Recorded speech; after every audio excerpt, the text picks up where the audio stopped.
우리가 이 땅에 사는 동안 위로는 하나님을 기쁘시게 해야 됩니다. 우리가 은혜를 받는 목적도 하나님을 기쁘시게 하는 거죠. 그렇죠? 우리가 말씀으로 충만하고 성령으로 충만한 궁극적인 목적은 하나님을 영화롭게 하는 거예요. 네. 우리가 예배의 본질을 우리가 오해하고 있다고 그랬잖아요. 예배는 하나님께 올려드리는 겁니다. 어떤 분들은 예배가 은혜 받는 시간인 줄 알아요. 물론 은혜도 받죠. 그래서 예배 시간에 은혜를 못 받으면 내가 오늘 예배 틀렸다 그러는데 예배의 본질에 대한 예배에 대한 인식이 잘못된 겁니다. 예배는 우리에게 은혜가 되든 안 되든 하나님 앞에 올려드리는 거거든요. 그런 것처럼 우리의 생애는 우리가 은혜 받는 목적도 성령으로 충만한 목적도 내가 뭘 어떻게 해서 내가 뭘 유명해지고 그런 거 아니고 우리가 하나님을 영화롭게 하기 위한 것이고, 그 다음에 두 번째는 사람들에게 선한 영향력을 미쳐야 돼요. 근데 우리가 아무리 은혜 받았다고 말해도 사람들에게 복음의 방해꾼 역할을 하면 그 은혜 받은 거 아니에요. 그거는 절대로 아닙니다. 진짜 은혜 받으면요, 사람들에게 선한 영향력을 끼쳐요. 그래서 사람들을 세워주고 사람들을 바른 길로 인도하고 또 사람들에게 어떤 소망과 용기를 주는 거죠. 그게 은혜 받은 사람들의 특징이고, 은혜 받고 성령 받고 또 말씀으로 충만해야 할 궁극적인 목적은 사람들에게 영향력을 끼치기 위한 것이다. 마태복음 5장에 보면 예수님께서 제자들에게 말씀하시기를 너희는 세상의 빛이다. 너희는 세상의 소금이다. 그 말씀하면서 사람이 이 불을 켜서 이런 말 아래 두는 사람이 어디 있냐. 등경 위에 둔다. 등경이란 말은 등잔대거든요. 불을 켜서 말 아래 두는 사람이 어디 있냐. 불을 켜서 등경 위에 두어서 비추는 것이 아니야. 그리고 또 말씀하기를 너희는 세상의 소금이라고 말씀하시면서 소금이 만일 맛을 잃으면 무엇으로 짜게 하겠냐. 소금의 원래 본질적인 목적은 짠맛이거든요. 그러면 소금이 맛을 잃으면 사람들이 소금을 밖에 버려와요. 그러면 사람들이 밟고 지는데. 그러니까 우리가 이 땅에 살아가는 목적은, 가장 궁극적인 목적은 태어나서부터 우리의 목숨이 다할 때까지 우리와 하나님을 영화롭게 하는 거예요. 예배를 통해서, 우리의 삶을 통해서, 우리의 사업을 통해서, 어떤 모든 일들을 통해서 우리가 먹든지 마시든지 무엇을 하든지 하나님을 영화롭게 하는 것이 우리의 삶의 궁극적인 목적입니다. 아멘. 만일 이것이 안 됐으면 우리는 지금 잘못 살고 있는 거예요. 아무리 공부를 많이 하고 내가 아무리 많은 재물을 가지고 있어도 그건 잘못 살고 있는 거예요. 절대 잘못 살고 있는 겁니다. 그 다음에 우리가 누군가에게 선한 영향력을 끼쳐야 돼요. 우리가 하루를 살아도 복음의 영향을 끼쳐야 됩니다. 누군가에게 어떤 영향력을 끼치지 못한다면 우리가 은혜 받은 것도 아니고 의미가 하나도 없어요. 그 은혜 받아서 뭘 하게요? 사람들에게 선한 복음의 영향력을 끼치고 사람들을 세우고, 그래서 결국은 한 사람이라도 더 그리스도께로 인도하게 하기 위해서 우리가 은혜 받는 거 아닙니까? 아멘. 그래서 우리는 이런 우리의 인생의 목표가 분명해야 됩니다. 오늘 본문에 보면 그런 말씀을 하고 있어요. 악인들과 의인들의 삶에 대해서 쭉 말씀하면서 악인은 어떤 삶을 살고 의인은 어떤 삶을 살고 또 그들의 결과는 어떠냐. 1절 시작. 악인은 쫓아오는 자가 없어도 도망하나 의인은 사자같이 담대하다. 사자. 동물의 왕 사자. 악인은 쫓아오는 사람이 없어도 늘 쫓기는 거예요. 누가 쫓아오지도 않아요. 그러니까 늘 쫓기는 거예요. 그러나 의인은, 여기서 말하는 의인이라고 하는 것은 말씀대로 살아가는, 하나님 중심으로 살아가는 사람을 의미합니다. 하나님 붙들고 하나님 말씀대로 살아가는 사람들은 늘 평안하죠. 사자같이 담대하죠. 그거 왜 그럴까요? 의인은, 하나님의 말씀대로 살아가는 사람들은 누가 보장을 해줘요? 하나님이 보장을 해주십니다. 또 뭐가 보장을 해요? 말씀이 우리를 보장합니다. 그러나 여기서 말하는 악인이라고 하는 것은 어떤 윤리적 도덕적 악인을 말하는 게 아니에요. 하나님을 무시하고 하나님을 불신하고 말씀을 멸시하고, 그러니까 하나님 말씀 없이 내 생각대로 살아가는 사람은 일단은 악인이에요. 성경에서 하나님을 신뢰하지 않고 내 방식대로 살아가는 사람은 다 악인입니다. 근데 우리는 윤리적 도덕적으로 착하면 착하다 그러는데 그거 착한 게 아니에요. 하나님을 경외하지 않으면 그 자체가 악입니다. 하나님의 말씀을 인정하지 않고 말씀대로 살지 않으면 그 자체가 악이고 그 자체가 죄예요, 죄.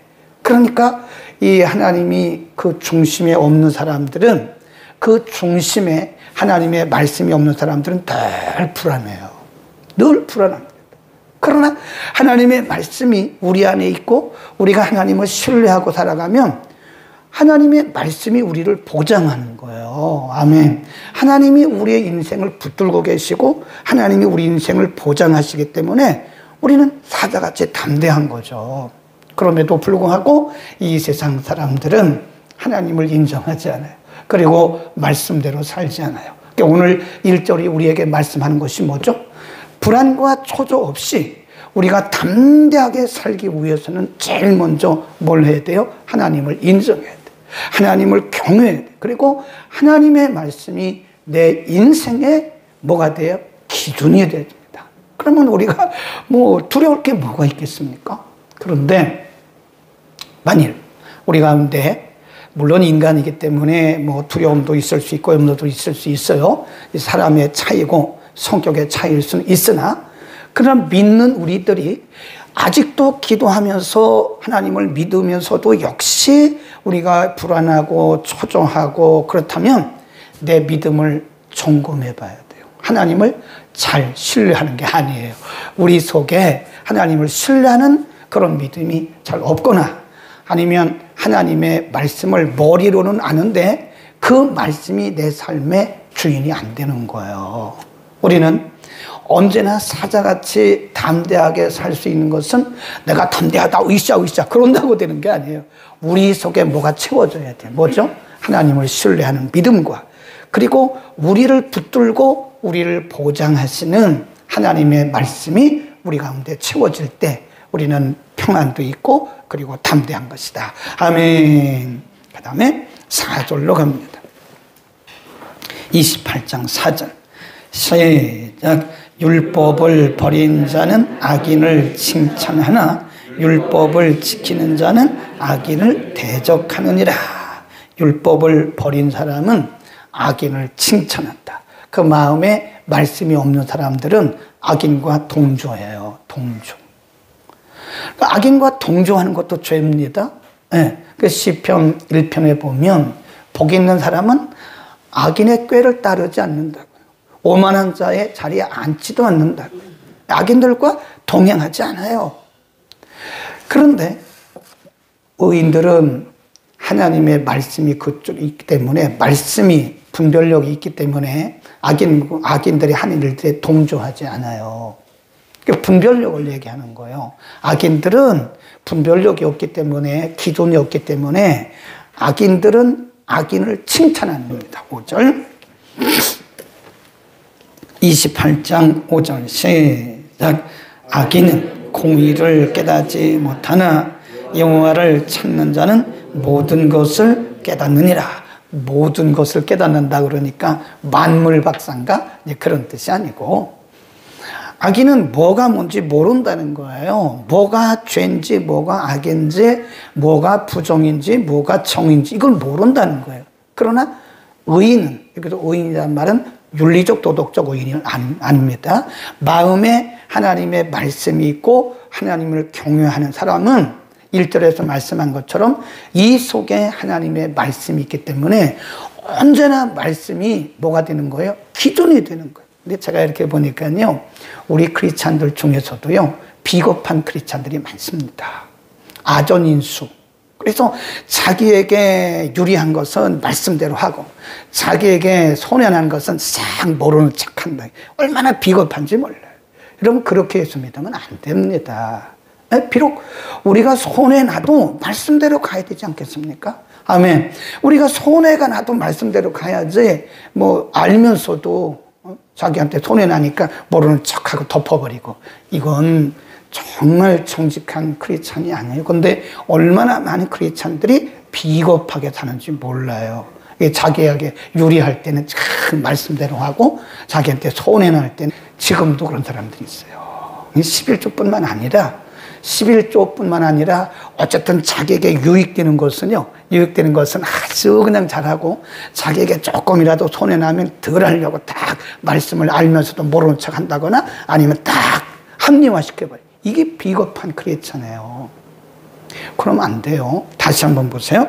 5절 시작. 악인은 공의를 깨닫지 못하나 여호와를 찾는 자는 모든 것을 깨닫느니라. 왜 그렇다고 했죠? 이 말씀 마음속에 하나님의 말씀이 딱 자리를 잡고 있으면 내게 손해가 나든 손해가 되지 않든 유익이 되든 손익을 따지지 않고 말씀의 기준대로 한다는 거예요. 근데 우리는 자꾸 합리화를 합니다. 비겁하죠. 자꾸 합리화를 하는 거예요. 비겁하게. 하나님의 주신 은혜가 얼마나 큰데 그거 조금 덜 드리려고 합리화하는 그런 비겁한. 그러니까 우리 속에 뭐가 자리 잡아야 돼요? 말씀이 자리를 잡아야 됩니다. 그러니까 말씀이 그 잘 박힌 모처럼 박혀야 돼요. 잘 박힌 모처럼 우리의 심령 속에, 우리의 심장 속에 말씀이 팍 박혀야 돼요. 그러면 이 말씀이 어디를 가든지 기준이 되잖아요. 그렇죠? 우리가 나침반이 있잖아요. 나침반은요, 어디 갖다 놔도 동은 동이고 소는 소입니다. 북은 북이에요. 남은 남이에요. 나침반이 뭐 염청동에 가면 북쪽이 여기고 남쪽이 저기입니까? 그런 나침반은 그건 완전히 고장난 나침반이죠. 근데 우리는 상황에 따라서 하나님의 말씀을 자기 입맛에 맞게 바꿔간다 이거예요. 그러면 안 된다고요. 우리의 남은 생애는 그렇게 살지 말자고요. 아멘.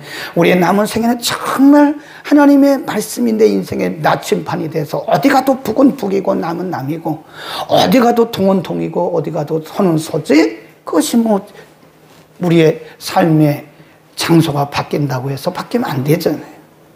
아멘. 10절로 갑니다. 이것도 비슷한 말씀이에요. 10절 시작. 정직한 자를 악한 길로 유인하는 자는 스스로 자기 함정에 빠져도 성실한 자는 복을 얻느니라. 정직한 자를 어디로 유인한대요? 악한 길로. 의도적으로 정직한 사람을 악한 길로 인도하는 사람은 자기 함정에 빠져. 자기가 빠져. 자기가. 아까 어떤 분을 만났는데 그러더라고요. 자기를 괴롭히는 사람이 있대요. 자기를 너무 괴롭히고 말도 안 되는 말을 가지고 막 그러고 그분 때문에 막 변호사를 사가지고 그냥 이게 뭐 재판을 하는데 돈도 수천만 원씩 들어갔대잖아요. 근데 이젠 그거 안 한다 하더라고요. 이분이 철이 들었어요. 안 한대. 그거 왜 안 해도 그랬더니 나는 하나님 앞에 맡겼어요. 그리고 하나님께서 어떻게 일하시는가를 볼 거예요. 자, 그래서 아주 잘했다 그랬어요. 아주 저보다 연세는 훨씬 많으신데 아주 잘하셨다고. 정말 우리가 하나님의 공의를 믿는다면요, 그렇게 분노할 것도 없어요. 그냥 다 맡겨버렸어요. 그리고 우리는 편안히 주무세요. 그러면 하나님이 이렇게 일하시는 게 보이더라고요. 이렇게 하나님이 개입하시고 간섭하세요. 아멘. 그러니까 이런 말씀이에요. 그러니까 다른 사람을, 악인들을, 의인들을 다른 길로 빠뜨리는 사람은 자기 함정에 빠진다고. 그러나 의인은 복을 얻는다. 그 말은 우리가 하나님의 공의로운 판단과 하나님의 개입과 간섭하심을 믿는다면 우리가 의도적으로 그렇게 할 필요가 없다는 거예요. 아멘. 그 다음에 쭉 갑니다. 12절로 갑니다. 12절 시작. 악인이 득의하면 큰 영화가 있고 악인이 숨느니라. 이걸 다르게 말하면요, 괄호해놓고 영향력이라고 써놓으세요. 영향력. 네, 그래서 의인이 득의하면 큰 영화가 있고 악인이 일어나면 사람이 숨느니라. 그렇다니까요. 그러니까 우리가 예를 들어서 내가 그 공동체에 갔을 때 사람들이 편안해하고 사람들이 기뻐하고 사람들이 나 때문에 뭔가 얻는 것이 있다면 나는 성공적인 신앙생활을 하는 거예요. 그런데 나만 나타나면 사람들이 숨어요. 그건 악인이죠. 성경이 그러잖아요. 악인이라고 그러잖아요. 악인이 나타나면 사람이 숨는다 그러잖아요. 참 비참하다고 생각을 해요. 우리가 긴 인생도 아닌데 우리가 사람들에게 좋은 영향력을 끼쳐서 참 권사님이 오시니까 집사님이 오시니까 너무 좋아요. 그래야 된다. 그런데 저분만 오면 이 분위기가 이상해지고 저분만 나타나면 사람들이 쉬쉬한다면 이 자기의 인생을 다시 돌아봐야 돼요. 돌아봐야 됩니다. 우리가 수백 년 살 인생도 아닌데 제가 서론에서 그랬잖아요. 누군가에게 우리가 선한 영심으로서 다른 사람들에게 유익이 된다면 우리는 성공적인 인생을 사는 거예요. 그러나 우리는 내 유익을 위해서 다른 사람들에게 폐를 끼친다면 우리는 성경적인 삶이 아니다. 그런 겁니다. 그 다음에 13절로 갑니다. 13절 시작. 자기의 죄를 숨기는 자는 형통치 못하나 자복하고 버리는 자는 불쌍히 여김을 받느니라. 이건 우리가 다 아는 말씀이죠. 우리의 죄를 자복이라는 말은 스스로 인정하고 회개하는 것을 얘기합니다. 자기의 죄를 스스로 인정하고 회개하는 자는 영화를 얻지만 자기의 죄를 숨기는 자는 자꾸 변명하고 합리화하고 그러면 이건 오히려 하나님 앞에 뭘 하는 거죠? 혼나죠. 책망을 듣죠. 그러니까 하나님 앞에서는요, 우리가 그냥 다 자복하는 게, 하나님 다 알고 계시는데 뭘 숨겨요? 하나님 앞에 다 자복해요. 그게 제일 빠른 길이에요. 제일 빠른 길인데, 거기 연해가지고 하나 중요한 말씀이 거기 있는데요. 그래서 9절에 보면, 사람이 귀를 돌이키고 율법을 듣지 아니하면 그의 기도도 가증하니라. 그랬잖아요. 회개 없는 기도, 응답이 늦어요. 그리고 말씀을 무시하는 기도, 분명히 그랬잖아요. 하나님께서 안 들으신다니까요. 말씀도 무시하고 말씀도 멸시하고 회개를 거부하는 그런 마음으로 우리가 아무리 기도한들 어떻겠습니까? 밤새도록 기도해도 제가 오늘 새벽에도 말씀드렸잖아요. 우리는 자기 신을 만들었어요. 자기 신. 우리 호세아서에 보면 이스라엘 백성들이요, 원래 그 성전은 아무데나 세우는 게 아니거든요. 그냥 자기 신을 막 자기들 성전을 여기저기 다 만들어서 거기 가서 섬기는, 그리고 자기들 하나님 잘 섬긴다고 말하는 거예요. 그건 다 무효입니다. 아닙니다. 근데 가만히 보면 우리도요, 자기 나름대로의 신들을 갖고 있어요. 그래서 그걸 열어야 되거든요. 그건 인격적인 신이 아니에요. 여러분이 마치 미신을 믿는 것처럼 샤머니즘화한 거예요, 그게. 호세아 시대 이스라엘 백성들이 그랬다니까요. 사방에다가 성전을 자기들 나름대로 만들어 놓고 거기 가서 제사를 드리는 거예요. 하나님 뭐라 그래요? 그건 아니라고 그러잖아요. 그건 나하고 무슨 상관이 있냐 그러잖아요. 너희가 거기 가서 짐승 잡아 드려도 그 무슨 나하고 상관이 있냐 그러잖아요. 그러니까 우리는 잘 생각해야 돼요. 회개 없는 기도는요, 응답이 안 됩니다. 그러니까 하나님 앞에 기도할 때 기도를 많이 하는 것도 중요해요. 그러나 더 중요한 것은 나를 내려놓고 자복해야 돼. 하나님, 제가 잘못했습니다. 제가 생각해 보니까 제가 정말 절대로 하나님 앞에서는요, 여러분 자꾸 핑계대거나 그리고 합리화하지 마세요. 잘못한 것은 잘못한 거지, 하나님 앞에 자꾸 이래서 그랬다고 이래서, 그건 아니라니까요. 잘못한 건 잘못한 거잖아요. 하나님 앞에 자복하는 게 우리가 응답받는 비결이고, 하나님의 말씀을 인정하는 게 응답받는 비결입니다. 만일 우리가 회개를 하지 않고 말씀을 무시한다면 분명히 제 말이 아니고 9절에서 뭐라고 그랬어요? 그 기도도 가증한 거다. 기도하겠습니다.